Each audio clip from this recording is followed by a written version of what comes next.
Chers étudiants, bonjour. Dans cette vidéo, on va voir la solution de l'exercice numéro 9. Dans cet exercice, on vous dit soit un bloc A de dimension négligeable de masse MA sur une surface horizontale constituée d'une partie OM et d'une partie MN parfaitement lisse. Donc une partie OM rugueuse et d'une partie MN parfaitement lisse. Le contact entre le bloc et la surface sur la partie OM est caractérisé par les coefficients de frottement μS et μD. Et on vous donne ici la valeur de μD. Le bloc est en mouvement et est animé d'une vitesse V. On exerce alors sur lui une surface horizontale F constante, comme vous le voyez sur la figure. Première question, représentez qualitativement les forces s'exerçant sur le bloc sur la partie OM. Qualitativement, c'est-à-dire sans faire d'échelle. Deuxième question, calculez l'accélération du bloc. Précisez la nature du mouvement. Troisième question, sachant que la vitesse au point O est telle que VO est égal à 2 mètres par seconde, en valeur en module, donc la valeur de la vitesse est égale à 2 mètres par seconde. Quelle est la vitesse du bloc lorsqu'il arrive au point M? Arrivé au point M, le bloc A entre en collision avec un second bloc B au repos de masse MB égale à 8 kg. Et les deux blocs restent collés. Déterminer le vecteur vitesse de l'ensemble constitué par les deux blocs. En déduire son module. Donc, pour commencer, juste à titre d'information, donc quand on vous dit une partie rugueuse, ça veut dire quoi? Ça veut dire rugueuse, ça veut dire il y a des frottements, d'accord? Et une partie lisse, donc une partie lisse, c'est là où il n'y a pas de frottement. Donc pour moi, rugueuse et lisse, c'est des mots-clés de l'exercice. Donc, on va commencer. La première question, on vous dit. La première question, représentez qualitativement les forces s'exerçant sur le bloc sur la partie OM. Donc la partie OM, c'est une partie rugueuse. Donc juste pour me rappeler qu'elle est rugueuse, généralement on met des petits traits comme ça, juste pour me rappeler que c'est rugueuse. Donc je représente le bloc de masse M. Donc quelles sont les forces représentées qualitativement, les forces s'exerçant sur le bloc sur la partie OM? Bien sûr, quelles sont les forces qui s'exercent sur le bloc OM? Bien sûr, la force du poids, qui est toujours verticale. C'est une force toujours verticale. Le point d'application TH, c'est le centre de masse. D'accord? On vous dit, on applique, on exerce alors sur lui une force horizontale F constante. Donc, on a une force F qui est horizontale. C'est une donnée de l'exercice. D'accord? Et on a bien sûr la force de contact. La force de contact, C. Elle est égale à quoi? C. La force de contact, elle est toujours égale à une partie perpendiculaire et une partie parallèle. Donc, si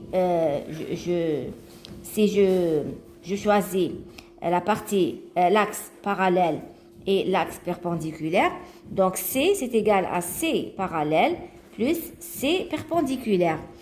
C parallèle, la signification TH, c'est la force de frottement. Est-ce qu'il y a ici une force de frottement? Oui. Alors, les frottements, c'est des frottements comment? C'est des frottements résistants. Puisque c'est un frottement résistant, alors c'est un frottement qui s'oppose à la direction du mouvement. La force F, elle tire le bloc pour se déplacer du point O au point M. Donc la force F, elle va le tirer vers la droite.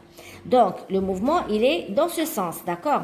Si le frottement, c'est un frottement qui s'oppose au mouvement, ça veut dire que C perpendiculaire, elle est dans ce sens. Elle est comme ça. C perpendiculaire. C parallèle, pardon. C'est la partie C parallèle. C perpendiculaire, elle est perpendiculaire au plan. Donc, elle est comme ça. D'accord, c'est perpendiculaire. Ça veut dire que la force C, qui est égale à C parallèle plus C perpendiculaire, elle est donc comme ça. Voilà. C, je la représente comme ça. Donc, j'ai représenté C parallèle ou C perpendiculaire en pointillé, juste pour dire que c'est pas c'est pas des vraies forces. La force la force, il y a C. C parallèle ou C perpendiculaire, c'est des composantes. C'est des composantes de la force. C'est pour ça qu'on les représente en pointillé.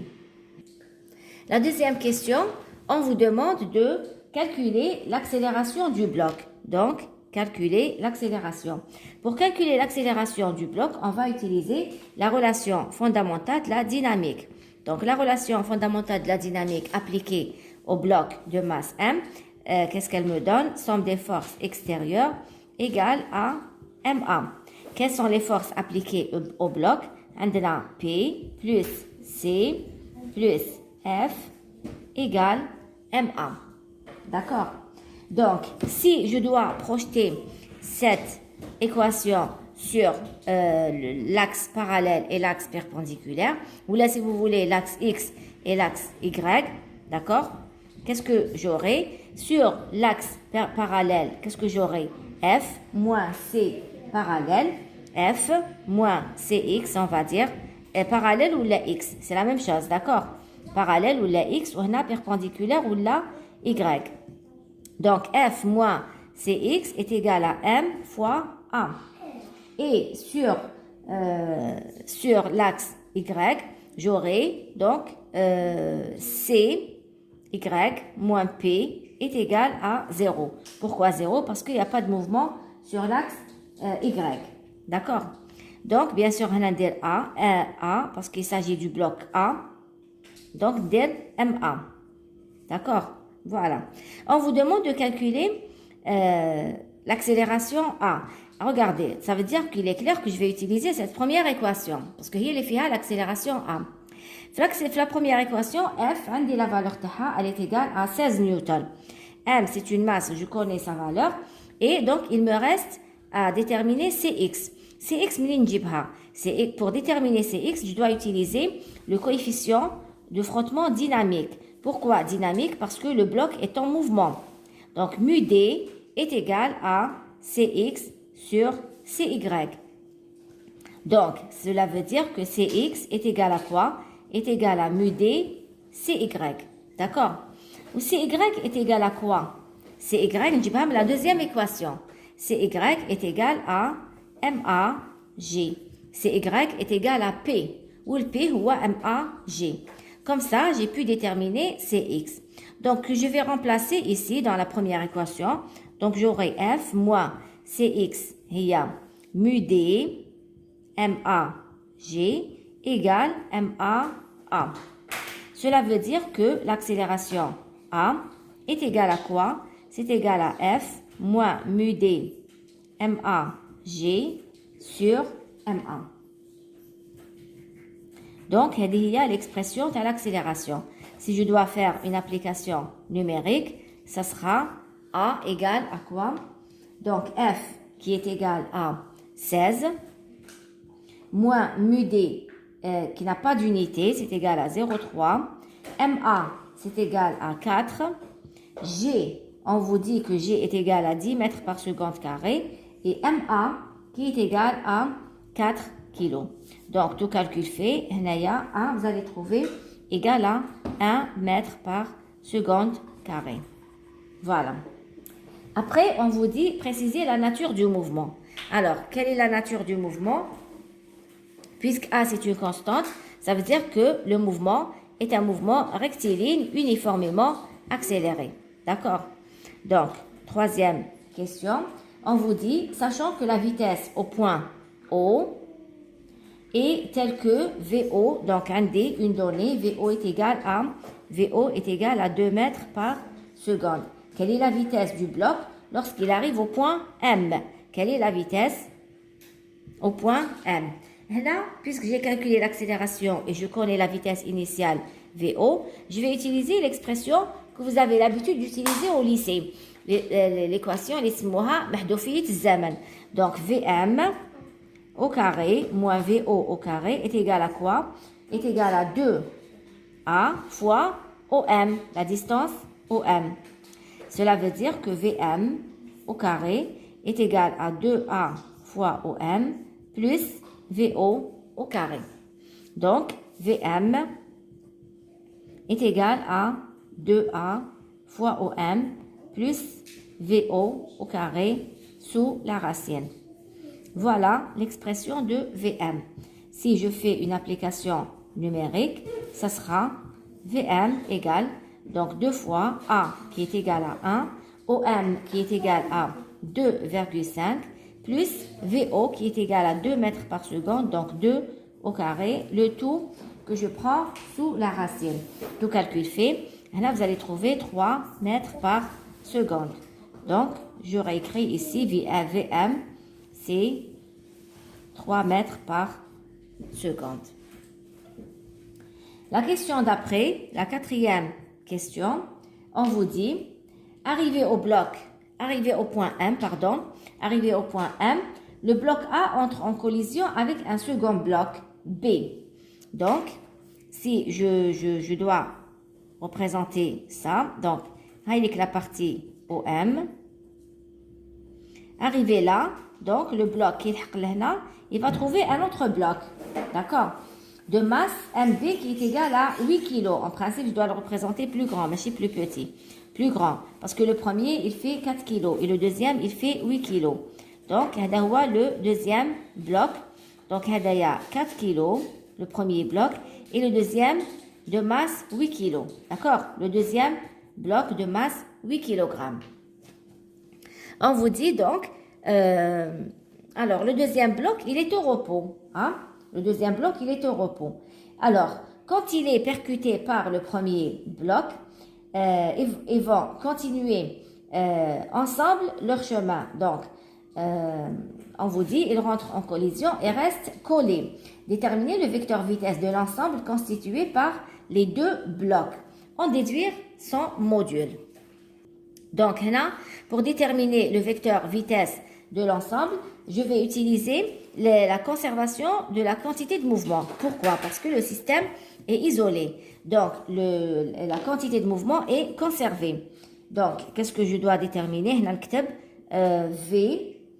VA, si vous voulez, prime. D'accord? VA, des deux blocs collés ensemble. Donc, le système étant isolé, ça veut dire que la quantité de mouvement est conservée. Donc, je peux écrire PA plus 0. Pourquoi plus 0? Parce que le premier bloc, il était en mouvement. Il avait une vitesse V1. D'accord? V du bloc. VM, donc. Alors, le deuxième bloc, il était au repos. Donc, il n'a pas de vitesse. La quantité de mouvement est égale à 0. Qui est égal à quoi? Qui est égal à PA prime. PA prime, c'est les deux blocs qui sont collés et qui vont avoir une seule vitesse. Donc, la quantité de mouvement PA, c'est quoi? C'est MA fois VA, la vitesse du premier bloc, plus donc 0, qui est égal à, cette fois-ci, ça sera MA plus MB, parce qu'ils sont collés, fois VA prime. D'accord? VA prime, donc, la vitesse des deux blocs.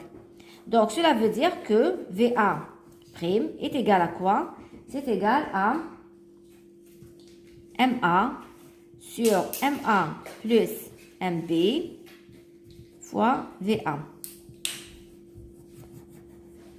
D'accord? Donc, si je dois faire une application numérique, ce sera MA qui est égal à 4 sur 4 plus 8 fois VA. C'est donc égal à VA sur 3, puisque 4 sur 12, ça fait 1 sur 3.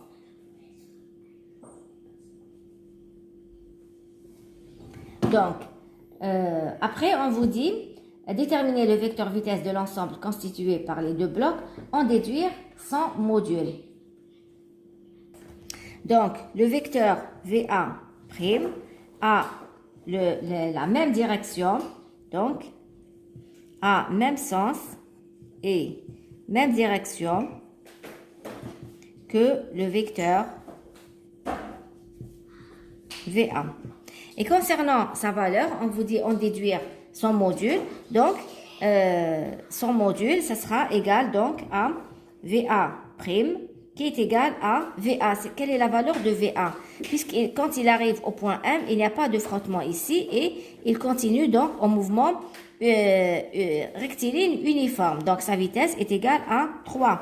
Donc, c'est 3 sur 3 mètres par seconde. Donc, VA prime est égal à 1 mètre par seconde.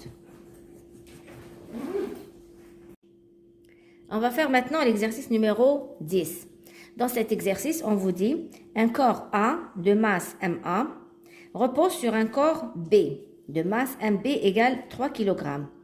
L'ensemble repose sur une table horizontale, comme vous le voyez sur la figure. On admettra que les dimensions de la table et du corps B sont telles que A ne puisse pas quitter le dessus de B et B le dessus de A. Et B le dessus de la table, pardon.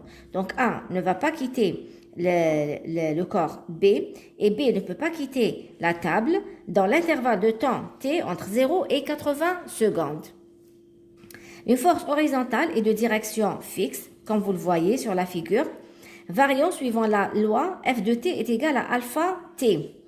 Donc F n'est pas constante, F varie en fonction du temps. عندها le coefficient alpha qui est égal à 0,5 newton par seconde. Donc F de T est égal à 0,5 T. Est appliqué au corps B. Le contact corps B table, donc le contact entre le corps B et la table, est caractérisé par les coefficients de frottement mu S égale mu D égale 0,5. Le contact corps A et corps B, le contact corps A, corps B, est lui parfaitement lisse. Donc entre A et B, le contact est lisse. Entre B et la table, il y a des frottements. Déterminer l'instant T0 de rupture de l'équilibre, maintenant l'instant où le système se met en mouvement. Représenter qualitativement les forces appliquées à l'instant T1 égale à 30 secondes. Premièrement au corps A tout seul, au corps B tout seul et troisièmement au système A plus B.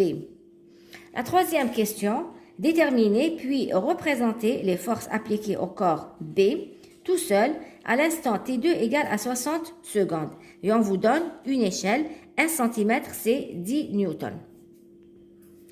Donc, j'ai repris ici les données et j'ai repris ici le schéma. Donc, la première question, on vous demande de calculer l'instant T0, l'instant de rupture de l'équilibre. Donc, cet instant, juste à l'équilibre, je sais que la somme des forces extérieures est égale à 0, à l'équilibre. D'accord? Alors, quels sont... Alors, on vous dit, déterminer l'instant T0 de rupture de l'équilibre, instant où le système se met en mouvement. Donc, pour moi, le corps A et le corps B forment un système. Quelles sont les forces appliquées à ce système? Les forces appliquées à ce système, eh bien, ça sera P AB. Je vais noter AB, c'est le poids de A et le poids de B parce que c'est tout le système qui va se mettre en mouvement. Donc, P de AB, indique la force F de T0, je vais l'appeler F de T0. C'est parce que je cherche juste l'instant où le corps se met en mouvement. Ou indique la force C, bien sûr, que je vais appeler la force C0. D'accord? C0, elle aura deux composantes. Donc, une composante perpendiculaire et une composante parallèle. Donc, AD, C0 perpendiculaire et là, ça sera C0 parallèle. D'accord? Ou là, C0X et C0Y.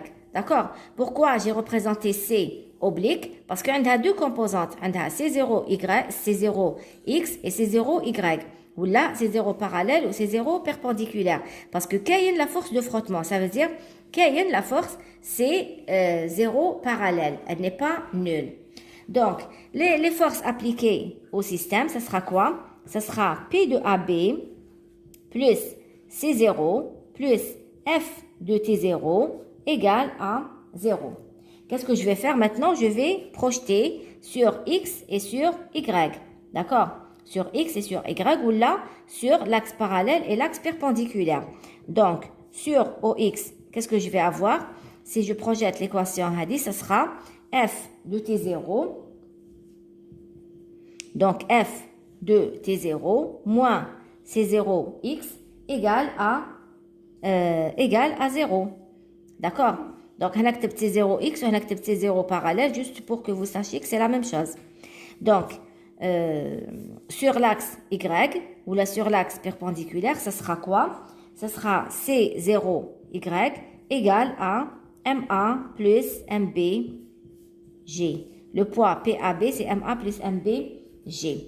Donc, pour déterminer la force TI, bien sûr, je vais, à partir de là, déterminer F de T0, qui est égal à quoi? Qui est égal à C0x. Et C0y sera tel quel. Donc, F de T0, c'est quoi? F de T0, on a 0,5 T0. Donc, 0T, 0,5 T0 qui est égal à C0x. Ou C0x, il y a mu S, C0y. D'accord? Il y a mu S, C0y. Mu S parce que l'on est en équilibre, juste à la rupture de l'équilibre. Donc, mu S, C0y, c'est quoi? C'est MA plus MB fois G. Donc, l'instant T0, ce sera quoi? T0, eh bien, ce sera mu S, MA plus MB G sur 0,5. Voilà. Si je dois faire une application numérique, eh bien, ce sera mu S qui est égal à T0, pardon, qui est égal à mu S, c'est 0,5. MA qui est égal à 2 plus 3. G qui est égal à 10 sur 0,5. Là, tout calcul fait, vous allez trouver 50 secondes. Donc, T0 égale à 50 secondes. L'instant de rupture d'équilibre. Donc, la question d'après, la deuxième question, on vous dit représenter qualitativement maintenant sans échelle. Représenter qualitativement les forces appliquées à l'instant T1 égale 30 secondes. T1 égale 30 secondes, ça correspond à quel instant? Regardez, l'équilibre est rompu à T0 égale 50 secondes. Maintenant, T égale 30 correspond à l'instant où le corps n'est pas encore en mouvement. Maintenant, le corps est encore en équilibre. Donc, premièrement, déterminer les corps donc appliqués au corps A tout seul, au corps B tout seul, et après, dans une troisième étape, au système A plus B. Donc, pour le corps A, donc j'ai mis ici le corps pour l'instant T1 égale à 30 secondes correspond à l'équilibre. Donc, somme des forces égale à 0 pour chaque système. Donc, pour chaque corps plutôt. Donc, pour le corps A seul, adawa le corps A, celui qui est en haut. Donc, si le corps A est en équilibre, ça veut dire que la somme des forces qui lui sont appliquées est égale à 0. Quelles sont les forces appliquées au corps A? On a bien sûr le poids PA. D'accord? On a le poids PA. On a la force de réaction, la force de contact qu'applique le corps B sur le corps A. Cette force que je vais noter comme ça. D'accord? C, B sur A. D'accord? Je vais noter CBA. Pourquoi je l'ai mise comme ça perpendiculaire? Pourquoi? Parce qu'il n'y a pas de frottement entre A et B. S'il n'y a pas de frottement, ça veut dire que la force de contact CBA m'indique la composante parallèle. Il n'y a pas de composante parallèle. Donc CBA qui est égal à C perpendiculaire ou la CX plus CY, m'indique CX, m'indique la partie horizontale. Donc, elle est uniquement la partie perpendiculaire. Donc CBA, la force de contact entre A et B, elle est perpendiculaire au plan au corps plutôt à la surface hadia qui sépare A et B. Ou bien sûr le poids P, il est toujours perpendiculaire. Donc le système, donc les forces appliquées au corps A, huma le poids PA et la force CBA. Donc là je les ai représentés, on vous dit sans faire de calcul. Donc la force PA, elle est égale à quoi? Si je prends l'axe X ou l'axe Y, la force PA est égale à quoi? C'est MAG. MA qui est égal à 2, d'accord? Ou G qui est égal à 10. Donc 2 fois 10, ça fait 20 J. bien sûr, avec un signe moins.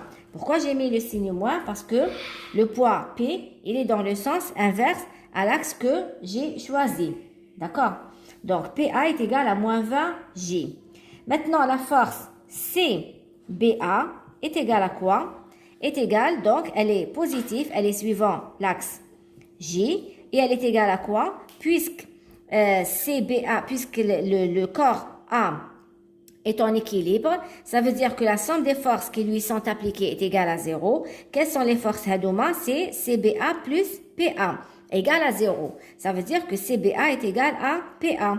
Donc, elle a la même valeur que PA et si je parle du vecteur, ça sera le vecteur opposé. Donc, ça sera 20J. Bien sûr, en Newton, hein. Les forces, bien sûr, en Newton. Donc, CBA qui est égal à 20J, qui est égal à moins PAJ. D'accord? Moins PAJ, ou là, si vous voulez, moins PA. Moins PA. Voilà, moins PA, sachant que PA est égal à, Hadia, c'est égal à 20 newtons, qui est égal à MA fois J. Voilà. Ça, concernant le corps A. Maintenant, donc, pour le corps B. Donc, pour le corps, les forces appliquées au corps B, on a bien sûr la force PB, qui est égale à moins MBG fois J. Bien sûr, toujours un le repère X, Y. Donc, c'est moins MB étant égal à 3, donc moins 30 newton J. D'accord? La force, la force CBA, la force appliquée par le corps B sur le corps A, c'est une force d'action. La force de réaction, qui est la force CAB. C'est la force appliquée par le corps A sur le corps B. CAB est égal à moins CBA. Ce sont des forces qui ont le même module, mais la même direction et de sens opposé. D'accord? Qui est CAB, c'est égal à quoi? C'est égal à la force PA. Donc, c'est égal à 20 newton J. D'accord? On a aussi la force F de T1. F de T1, c'est égal à quoi? C'est 0,5 fois T1. T1 qui est égal à 30 secondes. Donc, bien sûr, Newton, I, elle est suivant I. La force F de T1 est suivant I. Donc, ça nous fait 15 Newton I. Voilà. Et bien sûr, on a la force de contact entre le corps B et la table. Donc, je sais que à l'instant T1, je suis toujours en équilibre. Donc, pour trouver la direction de C, C plus F de T1 plus PB plus CAB est égal à 0. D'accord? Cela veut dire que la force C est égale à F de T1 avec un signe moins, bien sûr, moins PB moins C de AB. C de AB qui est égal à PA. Donc, C, c'est égal à moins F de T1 plus PB plus PA. Si je remplace CAB par la force PA. Donc, F de T plus CAB plus CA, j'aurai une force dans ce sens comme ça. D'accord? Le moins à la force hadik, ça veut dire que C sera dirigé comme ça. C à l'instant T1. Voilà. Donc, concernant les forces appliquées au corps, maintenant, au corps A plus B, eh bien, ce sera la même chose. Je vais représenter donc les deux blocs. Je vais représenter les deux blocs. Donc, quelles sont les forces appliquées? On dit bien sûr le poids, ça veut dire le corps A plus B, ça veut dire que je considère le système, les corps A plus B formant un seul corps, une seule masse. Donc, on dit bien sûr la force F la force F de T1. On dit bien sûr la force de contact qui me chfna le corps B, la force de contact C.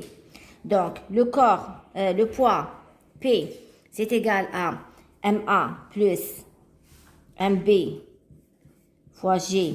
Donc bien sûr, on dit toujours on a X ou Y. Donc avec un signe moins J qui est égal à moins 50 J. On dit F de T1 qui est égal à 15 newton I, d'accord? Et la force C qui est égale à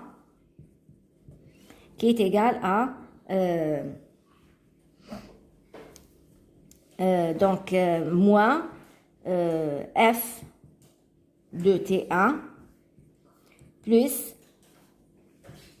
MA plus MB G F de T1 fois I, d'accord?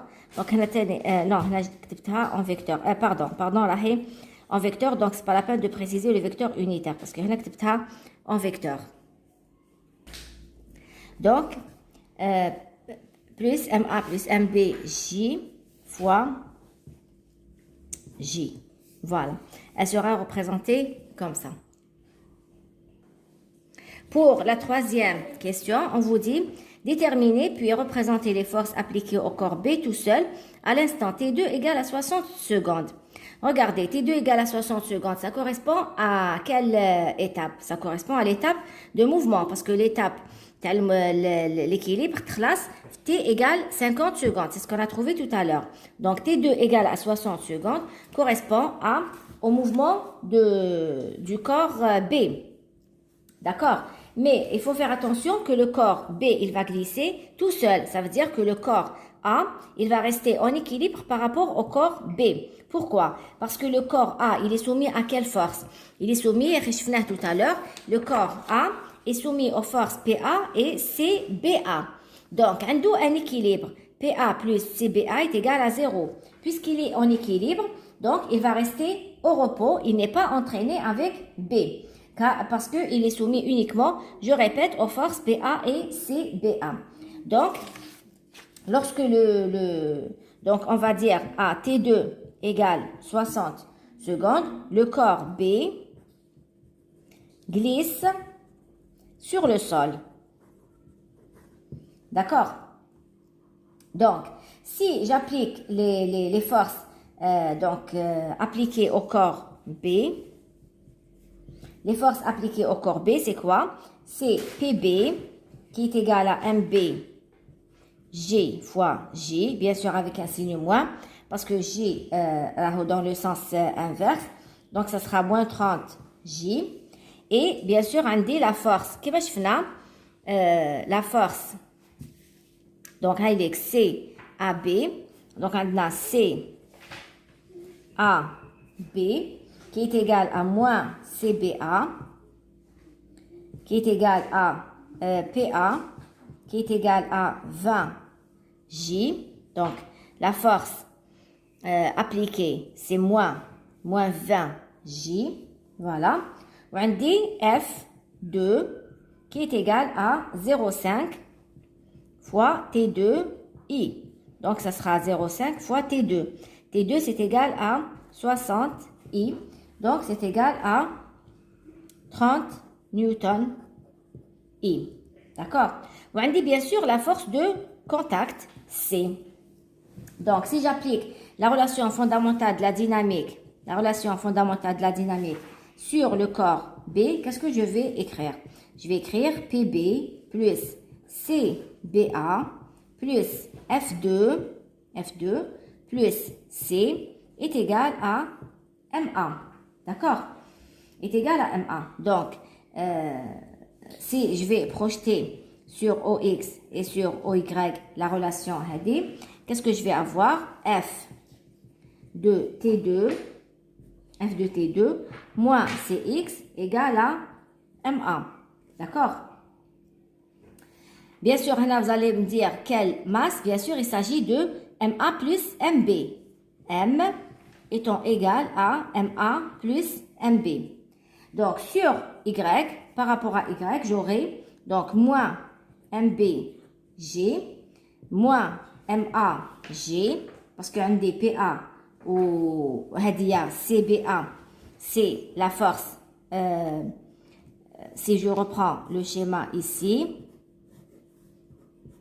donc هنا عندي PB, هنا c'est la force CAB, وعندي la force F de T2, وعندي la force de contact C. Donc CAB qui est égal à MA fois G. Bien sûr, plus CY qui est égal à 0. D'accord? Donc, c'est pour trouver les forces. Donc, je sais que CX est égal à quoi? CX est égal à mu D fois CY, qui est donc égal à mu D qui est égal à 0,5. Ou CY, c'est égal à quoi? CY, à partir de là, c'est égal à MA plus MB, MA plus MB fois G. C'est donc égal à 5 fois 10, qui est égal à 50 newtons. Donc 0,5 fois 50, c'est égal à 25 newtons. Cx est égal à 25 newtons. Cela veut dire que,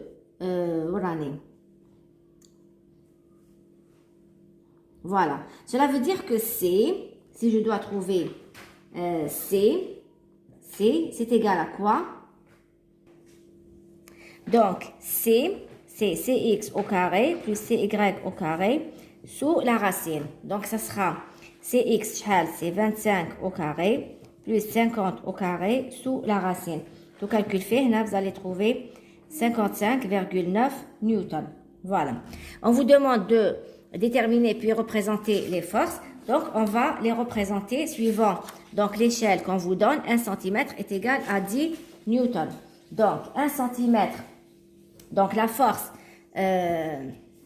PB, c'est égal à combien? C'est égal à 30 newtons.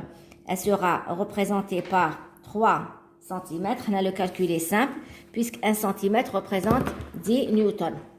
Voilà. La force F2, on l'a calculé, on a trouvé 30 newtons. 30 newtons, elle sera aussi représentée par 3 cm. Voilà. Et la force C, là, je vais représenter Cx et Cy pour bien représenter la force C. Cx, c'est 25 newtons qui sera représenté par 2,5 cm. Ou Cy, il y a 50 newtons qui sera représenté par 5 cm. Donc, j'ai repris ici le schéma juste pour représenter les forces. Donc, PB sera représenté par 3 cm à partir du centre de masse. Donc, on accepte 3 cm. Voilà. Donc, je représente PB comme ça. La force F est égale à 30 newtons représenté par 3 cm. Son point d'application, donc à partir de là, on accepte 3 cm. Voilà. Donc, il y a F de T2. Pour la force Cx, c'est égal à 25 newtons. Donc, à partir de là, elle sera représentée par 2,5. Donc, maintenant, voilà, que je vais représenter par des pointillés. Et Cy, donc AD, Cx, ou Cy, elle sera représentée par 5 cm. Donc 1, 2, 3, 4, 5. Voilà, je les représente par des pointillés, Cy. Et donc, la résultante, C, sera comme ça. La force C, elle sera représentée. La force C, on l'a calculé à 55,9. Si on a bien fait les choses, C sera représenté par 5,6 cm, on va dire. D'accord? 59, c'est 6. Donc, en principe, si je calcule je trouve donc 1, 2, 3, 4, 5. Voilà, 5,6 exactement. Voilà, je vous remercie pour votre attention. J'espère que vous avez bien suivi. et je vous souhaite bon courage pour la suite.